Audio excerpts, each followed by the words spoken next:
मंडळी, मुंबई पुणे एक्सप्रेस हायवेवर 3 तासांचा प्रवास 32 तासांचा छळ बनला।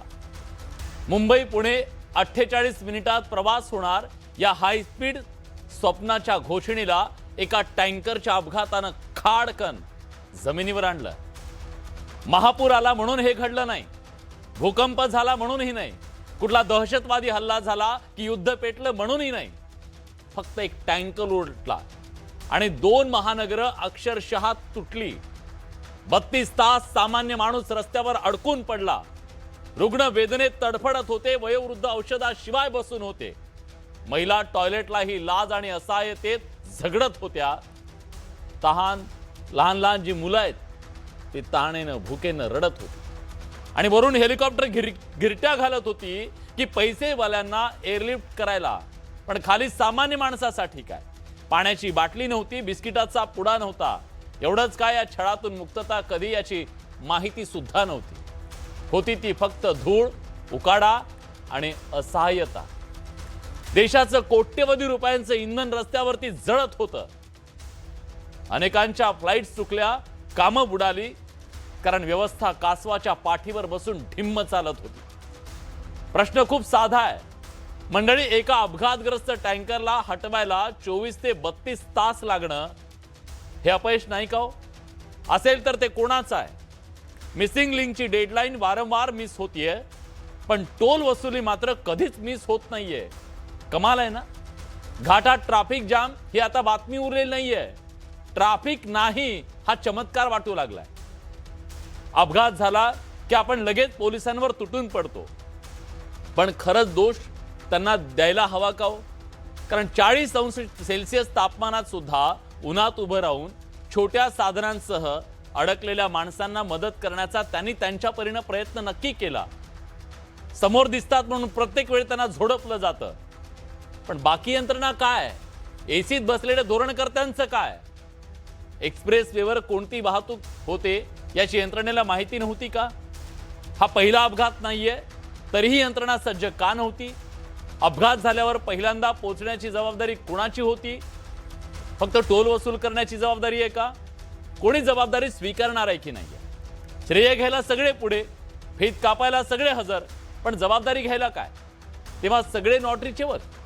32 तास हा फक्त ट्रॅफिक जाम नव्हता, तो इथल्या यंत्रणेचा अपघात होता, जो वारंवार घडतोय।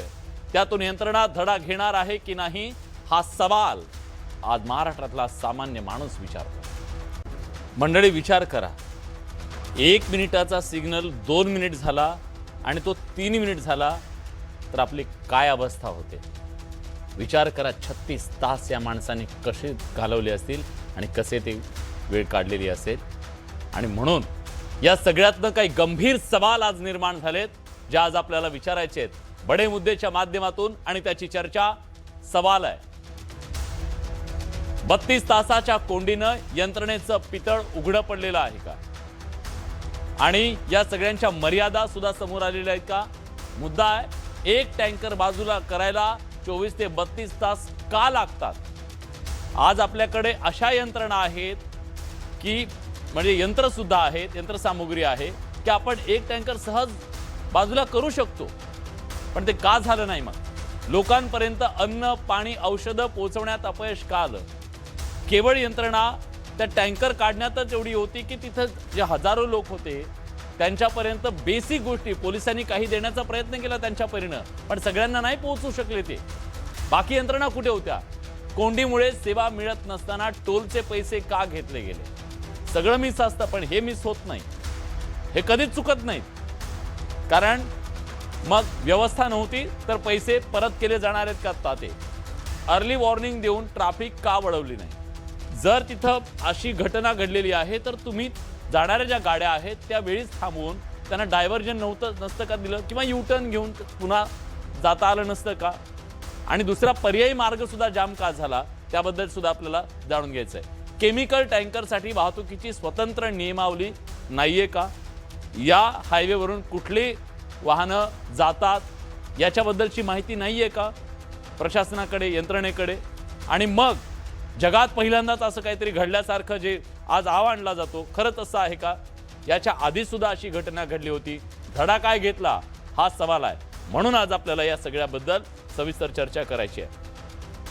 या चर्चेत सहभागी होण्यासाठी आपल्या सोबत आहेत राज्याचे माजी उपप्रादेशिक परिवहन अधिकारी संजय ससाणे सर. सर, स्वागत आहे तुमचं.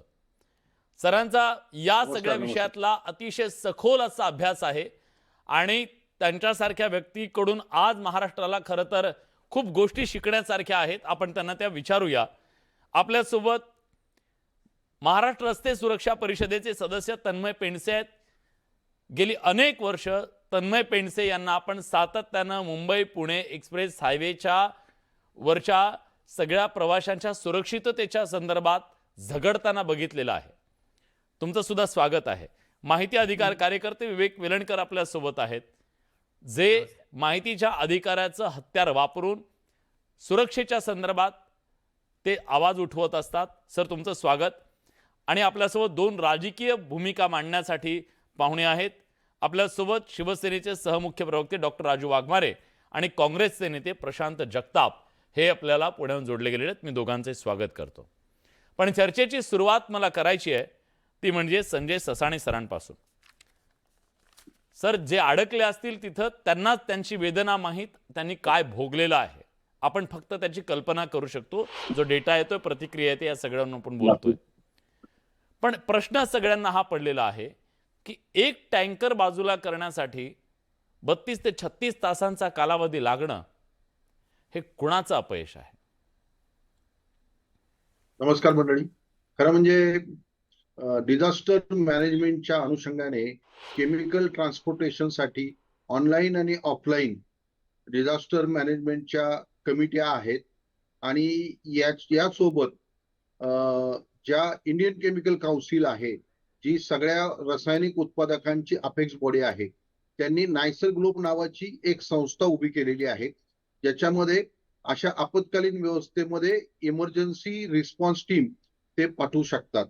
याशिवाय या केमिकल कंपन्यांच्या अनुषंगाने मार्ग हे एक स्थानिक प्रशासन, स्थानिक व्यक्ती म्हणजे ग्रामपंचायती वगैरे आणि कंपन्या यांच्या सोबतची अशी एक यंत्रणा आहे. परंतु कोणती यंत्रणा जर कार्यान्वित व्हायची असेल तर तिची वारंवार चाचणी घेणं गरजेचं आहे. म्हणजे तालीम होणं किंवा आपण ज्याला प्रॅक्टिस म्हणूया, आपण रंगीत तालीम तिची आवश्यक असतं. ही प्रॅक्टिस जर असेल तर ही यंत्रणा इमर्जन्सी मध्ये कार्यरत होऊ शकते. आणि दुसरं टँकर बाबतीत बोलायचं झालं तर हा जो केमिकल आहे त्या वाहतुकीसाठी विशिष्ट प्रकारचे टँकर लागतात आणि त्या टँकरची बहुतेक व्यवस्था व्हायला उशीर लागला असावा असा माझा एक अंदाज आहे. तर या पुढे आपण असे धडे घेणं गरजेचे आहे. खरं म्हणजे जे हे वापरतात तर त्या कंपन्या तशाच 25-30 किलोमीटर अंतरात आहेत आपल्या त्या स्पॉट पासून. पण याची इमर्जन्सी मध्ये त्याचा सुद्धा आपल्याला इथून पुढे विचार करावा लागणार आहे. सर, गेल्या 20-25 वर्षात पहिल्यांदा असं काही टँकर आलं का, किंवा असा अपघात पहिल्यांदा घडला का, किंवा याची कल्पनाच नव्हती, हे काहीतरी अकल्पित घडलंय असं आहे का? कारण माझे पुढचे प्रश्न त्याच्यावर अवलंबून आहेत, म्हणून विचारतोय सर. आहे त्याच्याप्रमाणे त्याचं रिस्पॉन्स टाइम आणि त्याची रिस्पॉन्सची पद्धत ही वेगवेगळी असते. मुळात आपण भारत म्हणून आज रासायनिक उत्पादकाची एक नंबर 1 उत्पादक बनायला आपण चाललेलो आहोत. आणि अशा परिस्थितीमध्ये या सगळ्या बाबतीमध्ये कोणते रॉ प्रॉडक्ट येत आहेत आणि कोणते फिनिश गुड जात आहेत आणि त्यातले रस्त्याने किती जाणार आहेत आणि त्याच्यासाठी आपल्याला काय रिस्पॉन्स तयार करावा लागेल, मग तो मेडिकल क्षेत्रातला असेल किंवा वाहतूक क्षेत्रातला असेल, हा सगळा आपल्याला इथून पुढे विचार करावा लागणार आहे. आणि हे व्यवस्थापन जिल्हा स्तरावर नव्हे तर राज्य स्तरावर आणि केंद्र स्तरावर जॉईंटली केलं तर त्याचा इफेक्टिव्हनेस चांगला राहील असं मला वैयक्तिकरित्या वाटतं. ठीक आहे. तन्मय आपल्या सोबत आहेत. तन्मय, सातत्यानं तुम्ही मुंबई पुणे एक्सप्रेस हायवेवरच्या या सगळ्या प्रवाशांच्या सुरक्षिततेसंदर्भात आवाज उठवत असता, मला सांगा, ह्या 32-36 तासामध्ये जे घडलं त्यांना काय धडा दिला इथल्या व्यवस्थेला, आणि सगळ्यात महत्त्वाचं म्हणजे याला जबाबदार कोण आहे? मला माहिती आहे की इथली व्यवस्था कधीच म्हणणार नाही की आम्ही जबाबदार आहोत, या छाती ठोकून. असं काही आपल्याकडे पद्धत नाहीये की जबाबदारी घेण्याची. जबाबदारी सोडून बाकी सगळं सांगा, आपण घ्यायला तयार आहोत. मुख्य म्हणजे माझा पहिला सुद्धा तो होता की आणि प्रोपोलिनचा ऍक्सिडेंट झाला 2022 मध्ये. अशाच पद्धतीचा वेगळ्या फ्युएलचा म्हणजे वेगळ्या गॅस ऍक्सिडेंट झाला होता. त्याच्यावरती पाणी मारण्यात आलं होतं आणि त्यांनी अमृतांजनच्या इथे तो ऍक्सिडेंट झाला होता. तिकडे अख्खा फेस क्रिएट झाला होता.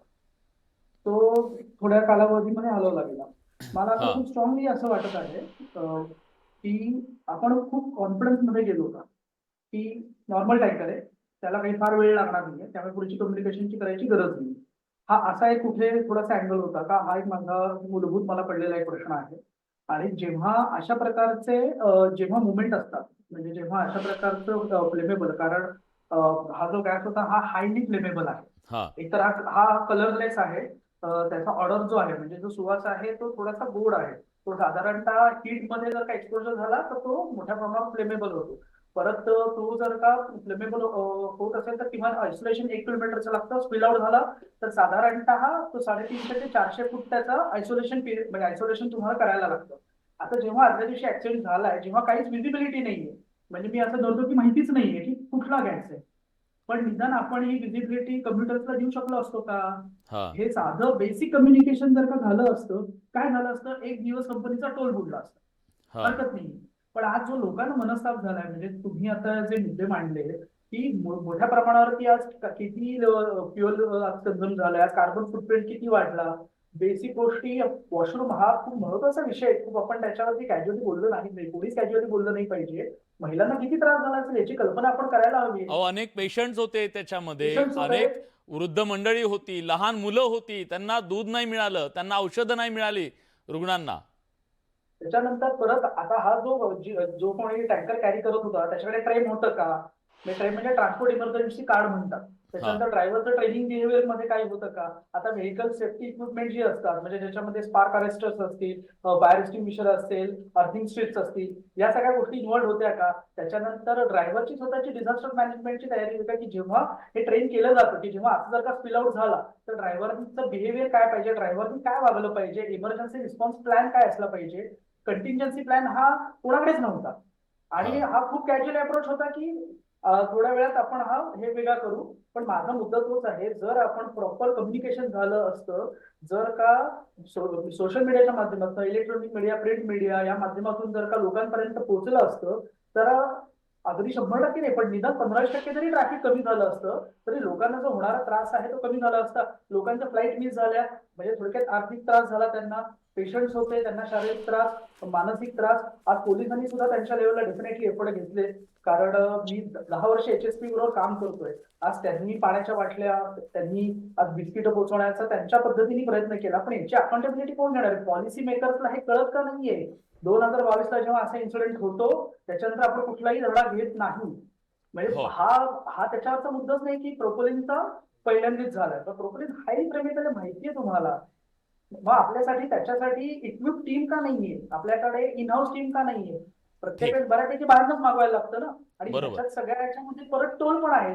म्हणजे हा रस्ता असा आहे की जाताना 320 द्यायचे, येताना पण 320 द्यायचे. What is the logic behind this? आणि मग जर का टोल द्यायचा आहे तर त्याच्या अगेन्स्ट मिळणाऱ्या फॅसिलिटीज आहेत ज्या कम्प्युटर्सला आहेत त्या कुठे मिळतच नाहीये. आणि बेसिक गोष्टी आहेत, हे जर का माझ्यासारख्या सामान्य कॉमर्स बॅकग्राऊंड असलेल्या मुलाला कळतं तर पॉलिसी मेकर्सला हे कळू नये. हा माझा खूप म्हणजे इतके लोकांचे हाल होत आहेत आणि अजूनही शांतता आहे. म्हणजे कोण अकाउंटेबिलिटी घेणार आहे, याची रिस्पॉन्सिबिलिटी घेतली पाहिजे. जर का आपली चूक आहे तर ती मान्य केली पाहिजे. चूक मान्य करण्यामध्ये कसला आलाय कमीपणा? लोकांना एवढा त्रास झालाय. चूक मान्य करणं तो ते आपल्या संस्काराचा भाग नाही की राजकीय संस्काराचा म्हणतो मी, तो भाग नाही की काय माहीत नाही, पण ते घेतलं जात नाही आतापर्यंत. प्रशासन सुद्धा म्हणजे चौकशी होईल, समितीचा अहवाल तोपर्यंत कुणाला आठवणार पण नाही की असं काही घडलेलं होतं म्हणून. पुन्हा दुसरा अपघात झाला मग बघू. तोपर्यंत अशा ॲटिट्यूड जो आहे ना, तो ॲटिट्यूडचा पण हा प्रॉब्लेम आहे. विवेक वेलणकर सर आपल्यासोबत आहेत. वेलणकर सर, यातल्या दुर्दैवी बघा, मी एक वर्तमानपत्रातली बातमी तुम्हाला सांगतो. एक उद्योगपती याच्यात अडकले होते, त्यांच्यासाठी एक हेलिकॉप्टर आलं, त्यांना एअरलिफ्ट केलं गेलं. सामान्य माणूस मात्र तिथं एक बिस्किटचा पुडा, पाण्याची बाटली कुणी मला देता का, ह्याच्यासाठी झगडत होता. तिथं त्याचा संघर्ष त्याच्यासाठी होता. इथं कुणाला आणि टोल गोळा करणारे टोल गोळा करत होते. गृहीत धरलं जाते का सामान्य माणसाला? तुमच्या काय वेळेची तुमची किंमत आहे का, तुमच्या कष्टाची किंमत काय? काय तुम्ही अडकलात म्हणजे काय? हा ॲटिट्यूड आहे का यंत्रणेचा? नाही, 100% ह्याच्यामध्ये खूप मोठ्या प्रमाणावर चुका घडलेल्या आहेत. हा. आणि या सगळ्यातनं मला गंमत वाटते की जो टोल कॉन्ट्रॅक्टर आहे, ज्याच्याकडे जबाबदारी आहे या रस्त्याचा टोल घेतला की तो रस्ता व्यवस्थित राखणं, त्याच्यावर काही प्रॉब्लेम आले तर ते दूर करणं, तो या सगळ्यातनं सुटून गेलाय. आपण सरकारवर टीका करतोय, सरकार कमी पडलं. अरे पण ज्या टोल कॉन्ट्रॅक्टरला हे काम दिलंय आणि तो त्याच्याकरता टोल गोळा करतोय, तो फक्त टोलच गोळा करत राहिला. म्हणजे एक्झॅक्टली. माझ्याकडे अशी पण उदाहरणं आलेली आहेत हा. की त्या टोलला युटर्न घेतला लोकांनी, कारण कळलं पुढे बोंब झालीये, त्यांचा डबल टोल घेतला गेला जातानाचा आणि येतानाचा. ही काय पद्धत आहे? बरं, आमची MSRDC सारखी यंत्रणा ज्यांनी हे टोल कॉन्ट्रॅक्ट दिलंय ते करत काय होते मग? त्यांनी पहिल्या तासाभरात टोल बंदच करायला पाहिजे होता, पण कंत्राटदाराला स्वतःला वाटलं नाही, आमच्या MSRDC जी हे कंट्रोल करते त्यांना वाटलं नाही. ते म्हणले चालू द्या, थोडा थोडकाने रोजचा 4.5 कोटी रुपये टोल या रस्त्यावर जमा होते. आपल्याला लक्षात घेतलं माझं तर पाहिजे. म्हणणं आहे सर, केवळ म्हणजे ही वाहनं थांबली असती मागे, जर मागे तिकडे अपघात झालाय कळलं असतं, टोल मिळू शकतो म्हणून वाहनं जाऊ दिली का याची चौकशी होणं गरजेचं आहे. Absolutely टोल साठी हे झाली सगळं पाहिजे. घडून आणलं गेलं का याची चौकशी होणं गरजेचं आहे. कारण या लोकांना ढकलून दिलं का मध्ये, जा तुम्ही.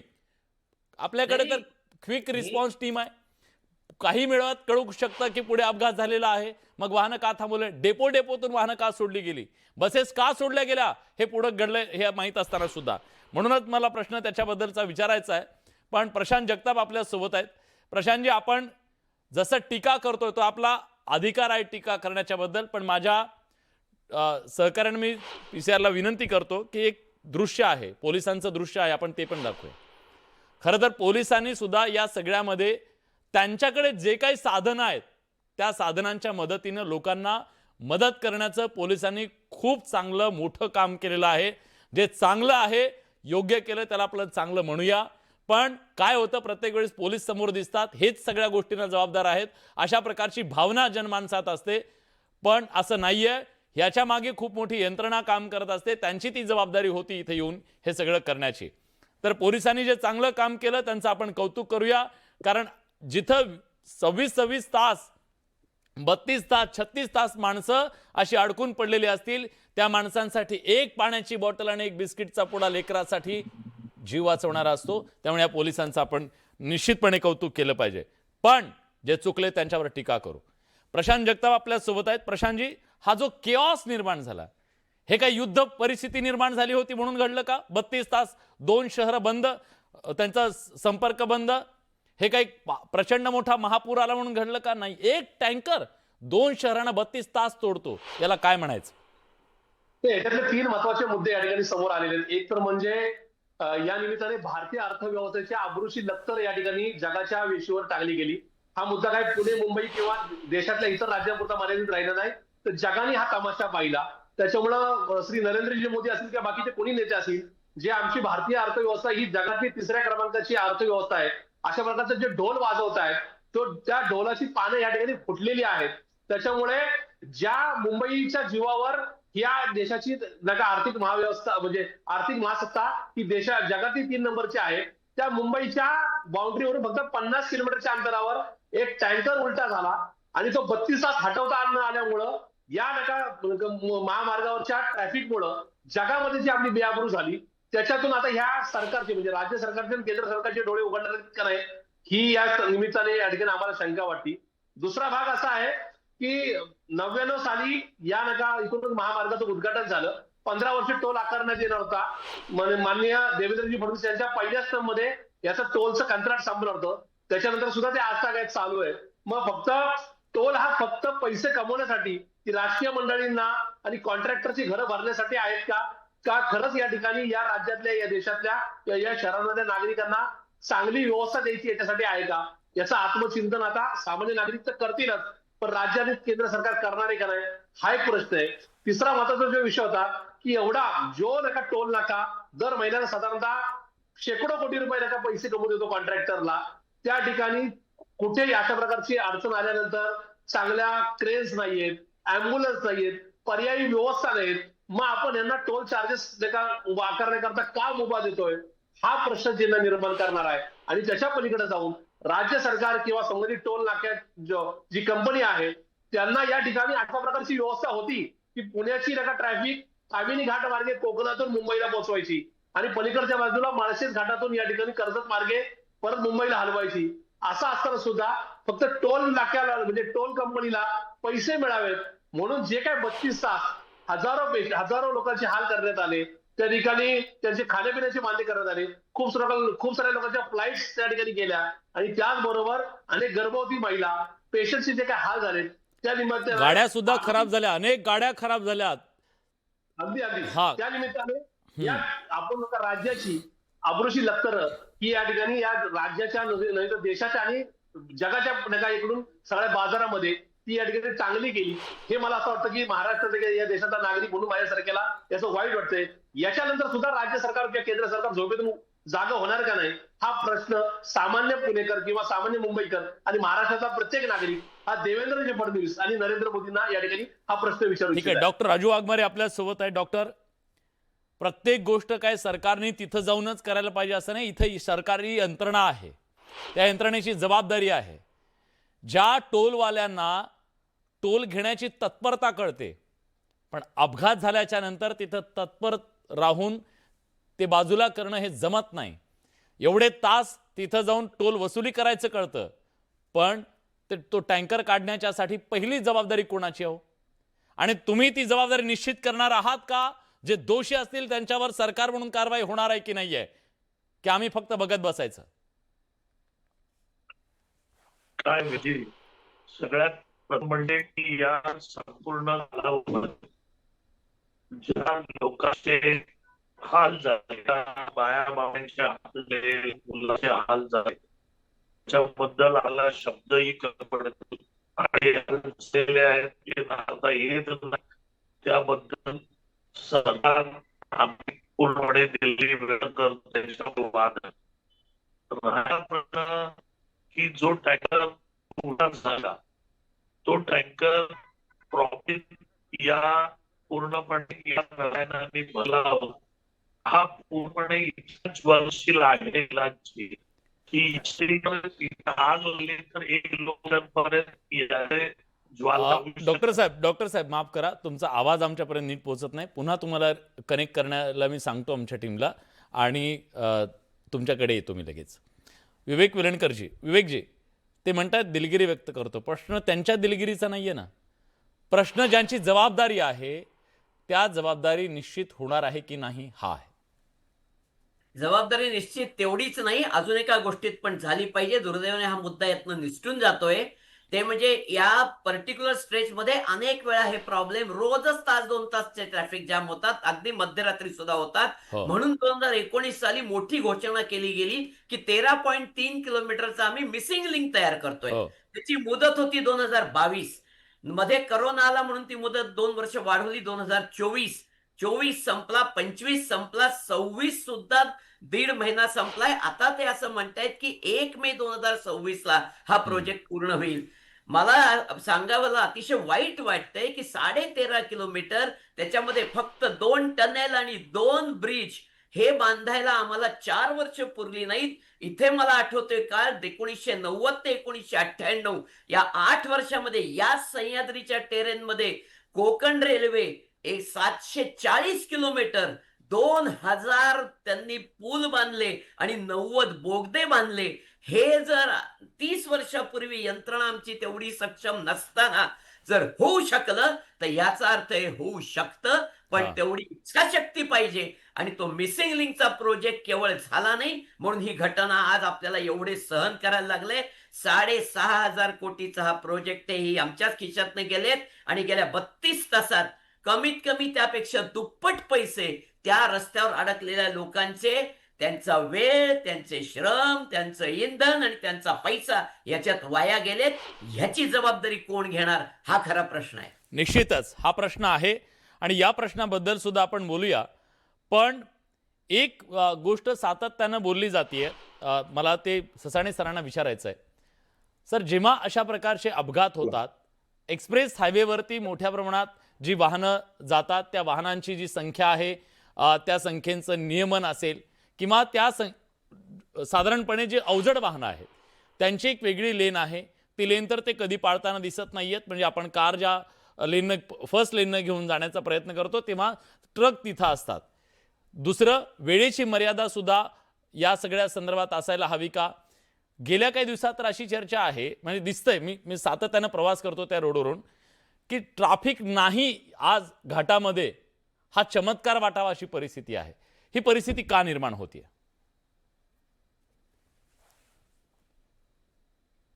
आपल्याकडं सगळे घोडे 12% म्हणजे मिक्स ट्रॅफिक व्यवस्था आहे. हा त्याच्यामुळं फास्ट मुव्हिंग व्हेकल आणि स्लो मुव्हिंग व्हेकल हे सगळेच एका रस्त्याने जात आहेत. त्यामुळे याचं बायफर्गेशन करणं गरजेचं आहे. त्याप्रमाणे आम्ही मोटरसायकल आणि बाकी कमी वेगाने जाणारी वाहनं याच्यातून बाजूला काढली. त्याचप्रमाणे काही वाहनांसाठी तरी आपल्याला हा मार्ग रिस्ट्रिक्ट करणं यापुढे गरजेचं राहील. विशेष करून ही जी कंटेनर टँकर्स आहेत, हा जो बुलेट टँकर आहे ह्याला चेसिस नसते त्या आणि ह्याला ड्रायव्हिंगसाठी सुद्धा स्पेशल स्किल लागतं. तर अशा प्रकारच्या ज्या धोकादायक ठरणाऱ्या वाहनं आहेत हा त्यांच्यासाठी जर हा एरिया बॅन केला तर निश्चितपणे त्याला वाहतूक कोंडीला आपल्याला तोंड देणं सोपं होईल. त्याचबरोबर चालकांसाठी ज्या ज्या व्यवस्था आहेत त्या व्यवस्थांमध्ये पुरेसं पार्किंग आणि त्याला विश्रांती मिळाली वाहनाला आणि चालकाला तर तो सुद्धा इम्पॅक्ट, त्याबरोबर त्यांच्या वेळेचं नियमन हे सुद्धा करणं गरजेचं आहे. नुसतं वाहतूक थांबवून आपल्याला उपयोग नाही, कारण हे चालक देशभरात प्रवास करत असतात आणि जेवढा वेळ आपण त्यांना थांबवून ठेवू तेवढा आपल्याला आर्थिक भार त्या मालकालाही भोगावा लागतो आणि टोटल आर्थिक व्यवस्थेलाही भोगावा लागतो. त्यामुळं त्याच्या सुरुवातीपासून निघाल्यापासून पोचेपर्यंत आता आपण जीएसटी ऑनलाईन केलेलं आहे त्याप्रमाणे त्याच्या वेळा जर आपण ठरवून घेतल्या तर आपल्याला काम सोपं होऊ शकतं. कारण आपल्याला ऑलरेडी त्यांचं डॉक्युमेंटेशन बऱ्यापैकी सरकारकडे किमान एका यंत्रणेकडे पोहोचत आहे. बरोबर. कोणती गाडी कुठून निघाली, किती वाजता निघाली, त्याचा वेग किती आहे. हा, पण लेनच्या संदर्भात सुद्धा म्हणजे बऱ्याचदा तर असं होतं सर, म्हणजे हे वास्तव आहे की ते जे कॅमेरे लावलेत ना, ते कॅमेरे लावल्याने फक्त वसुलीमध्ये जास्त इंटरेस्ट आहे, लोकांकडून पैसे फक्त वसूल करण्यात जास्त इंटरेस्ट आहे नियमनापेक्षा. असा प्रश्न पडावा अशी परिस्थिती आहे. एक उदाहरण सांगतो. मुंबई पुणे एक्सप्रेस हायवे जेव्हा संपतो आपल्या कळंबोलीच्या तिथं, वरपर्यंत 100ची मर्यादा, 100पर्यंत आपण 80 मर्यादा आणि नंतर खाली आलं की 30, डायरेक्ट 30 आणि लगेच कॅमेरे. त्याने जर 30वर आणली ना गाडी तर अपघात 100% अपघात होऊ शकतो. एवढ्या फास्ट येऊन 30वर त्याने गाडी आणली तर, पण कॅमेऱ्यातून पैसे तुमचे कट होतात. हे म्हणजे नियमन आहे ते की ही वसुलीची व्यवस्था आहे, हा प्रश्न आहे. आणि मला वाटतं विलणकर सर त्याच्याबद्दल तुम्ही पण बोला आणि तन्मयजी तुम्ही पण बोला.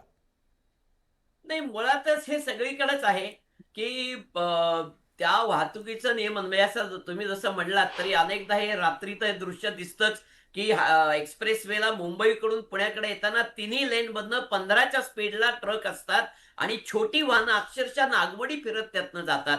पण ते कॅमेरे हे कधीच बघत नाहीत की बाबा ते ट्रक ते कॅच करणं, त्यांना काहीतरी दंड होणे कधीच होणार नाही. पण तोच जर एखाद्या वाहनाने स्पीड लिमिट मोडली तर मात्र त्याला 2000 जागेवर दंड होईल. कारण त्यांचं मूळ उद्दिष्टच हे पैसे गोळा करण्याचं आहे. त्या रस्त्यावरचा ट्रॅफिक चांगला चालावा, तो तिथं सिमलेस व्हावा आणि तिथे कुठेही अडचणी येऊ नयेत किंवा अडथळे आले तर लगेच कळावेत, हे उद्दिष्टच नसल्यामुळं ते अशा प्रकारचे कॅमेरे हे फक्त पैसे गोळा करण्याचं एक साधन, म्हणजे टोल कमी पडतो का काय म्हणून हा पैसा गोळा केला जातो असं वाटावं, इतकी वाईट परिस्थिती आहे. निश्चितच लेनची जी मर्यादा आहे, म्हणजे प्रत्येकाला लेन ठरवून दिलं ते पाळणं गरजेचं आहे. डॉक्टर तुम्ही बोलत होतात, डॉक्टर प्लीज बोला. जबाबदारी निश्चित होणार आहे की नाहीये त्याच्याबद्दल प्लीज. विलासजी, जबाबदारीचा प्रश्नच येत नाही. जबाबदारी निश्चित करायला पाहिजे. कारण हे जरी पहिल्यांदा घडलेलं असलं तरी अशा प्रकारच्या गोष्टी घडण्याची शक्यता आहे आणि याच्यातून आपण शिकलं पाहिजे. आता सगळ्यात प्रथम गव्हर्नमेंट ऑफ इंडियाची एक नियमावली आहे की त्या नियमावलीचं जे पालन आहे ते रोडवर अशा पद्धतीच्या ज्या केमिकल वाहतूक करणारे जे ट्रक्स आहेत किंवा जे टँकर्स आहेत त्यांना त्या पद्धतीची व्यवस्था त्या नियमाप्रमाणे करणं आवश्यक आहे. त्याच्यात त्यांना पायलट व्हेकल पाहिजे किंवा त्याच्यामध्ये एखादा डिझास्टर अशा पद्धतीचं झालं, ज्या पद्धतीचं केमिकल आहे, तर ते करण्यासाठी, त्याच्यातून उपाय करण्यासाठी त्या पद्धतीचे लोक त्याच्यामध्ये पाहिजेत आणि त्या पद्धतीनेच त्याची वाहतूक झाली पाहिजे. हा जो नियम गव्हर्नमेंट ऑफ इंडियाचे आहेत ते अजून थोडे कडक करून या महाराष्ट्रामध्ये या संपूर्ण वाहतूक व्यवस्थेमध्ये आपण ते नियम आणायला पाहिजेत.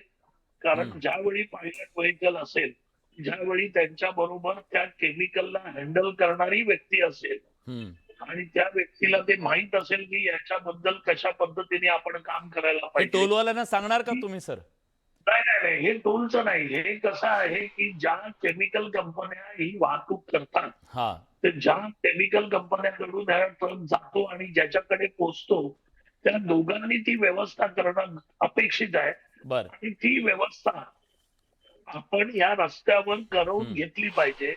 त्यांना त्याच्याकडून त्या पद्धतीचे दंड वसूल करायला पाहिजेत की ही व्यवस्था नसेल तर तुम्ही वाहतूक करू शकत नाही. ठीक आहे. तन्मय शेवटची कमेंट. प्लीज. आदरणीय एकनाथ शिंदे साहेबांनी याच्यासाठी पूर्णपणे कॉम्प्रेहेन्सिव्ह इमर्जन्सी प्लॅन, की जे आपण लॉंग टाइम सोल्युशन म्हणतो, की जसं मी मगाशी सांगितलं त्या पद्धतीचं solution, emergency dedicated emergency line आपल्याला एक लेन ठेवायला पाहिजे, त्या पद्धतीचं सोल्युशन आणि कॉम्प्रेहेन्सिव्ह इमर्जन्सी कम्प्लीट सेटलमेंट, त्याच्यासाठी काय उपाय पाहिजेत. डॉक्टर साहेब घेतलेल्या निर्णयांची अंमलबजावणी होत नाही हो. तुम्ही टोल नाक्यावरती रांग लागल्यानंतर टोल घेऊ नका असं किती वेळा सांगितलेलं आहे. ते कधी सोडतात का बघा बरं. तुम्हाला सुद्धा सोडणार नाहीत.